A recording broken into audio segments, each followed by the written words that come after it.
It's been a fantastic couple of years for development. We've seen dozens of projects.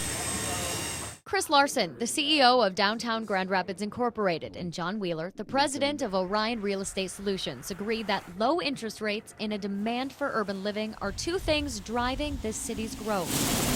We care around here. We don't want to be a bust town. It's a statement that's resonating with Monica App, the director of community development at 616 Lofts. The more people you can bring to a residential area or to a downtown area, then there's more retail options that will come. Let's imagine what's happening in Grand Rapids as a very real game of Monopoly, with very real consequences beyond temporarily ruining friendships. You're a developer on go. Obviously can't do much with the police or fire department. College campuses in downtown might offer some potential. Time to take a chance and head over to the Bob. That's just one area where developers are building up their confidence and building up properties that people will want to land on and pay rent. More on that in just a bit, but first let's take a break from the game for a little history. It was a time many feared. There was virtually zero building permits pulled. The housing bubble burst and people stopped buying, forcing many Grand Rapidians into household debt in 2008. There was fear in the market, the lenders dried up, and there was just a lot of negativity around development.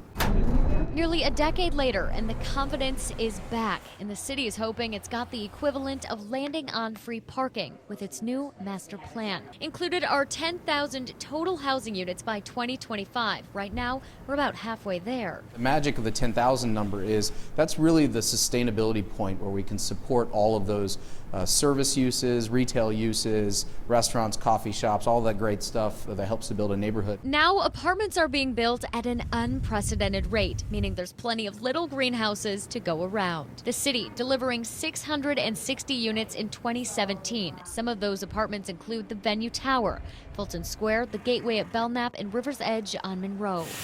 After years of planning, Wheeler says Grand Rapids is gearing up for one of its biggest years. He's excited, but erring on the side of caution. There is concern in the marketplace for the high-end market rate apartments. You know, at $25,000 or $3,000 a month, people would say, I'd rather buy a $350,000 house. So you put houses and hotels on your properties, but we all know if people don't land on them, they're no good. You lose money, debt piles up, and the dreaded bankruptcy hangs over your head. So I asked, is it possible this happens in real life? My theory is that apartments will always fill.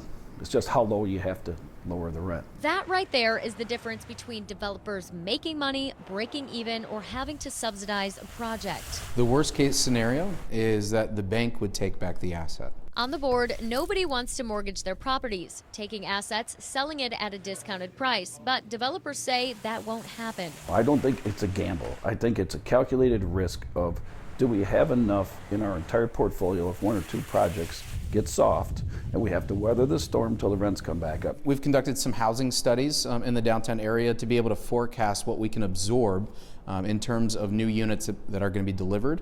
And right now those forecasts show that we can absorb about 700 units a year. After making some calls, turns out those figures could be right. Many places are already 3/4 of the way full. They're filling and things are stabilizing. There's a fear of it slowing down, but really it hasn't been slowing down. We just have more product online. A product developers believe is a conservative investment, one that's crucial in making Beer City thrive.